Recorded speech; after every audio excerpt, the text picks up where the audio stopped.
In Matthew chapter 5 verse 1 to 13 and verse 15 it says, "And they came over unto the other side of the sea, into the country of Gadarenes.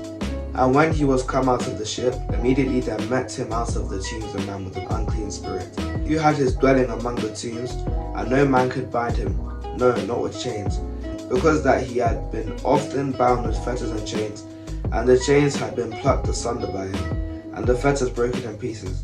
Neither could any man tame him. And always night and day he was in the mountains and in the tombs, crying and cutting himself with stones. But when he saw Jesus afar off, he ran and worshipped him, and cried with a loud voice, and said, What have I to do with thee, Jesus, thou Son of the Most High God? I adjure thee by God, that thou torment me not. For he said unto him, Come out of the man, thou unclean spirit. And he asked him, What is thy name? And he answered, saying, My name is Legion, for we are many. And he besought him much that he would not send them away out of the country. Now there was there nigh unto the mountains a great herd of swine feeding.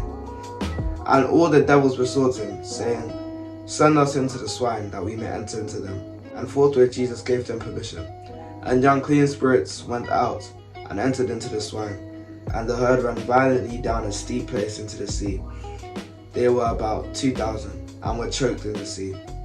And in verse 15 it says, And they come to Jesus, and see him that was possessed with the devil, and had the legion, sitting and clothed and in his right mind, and they were afraid. Now this story tells you that at the mention of the name of Jesus, every knee must bow and every tongue will confess that Jesus Christ is Lord.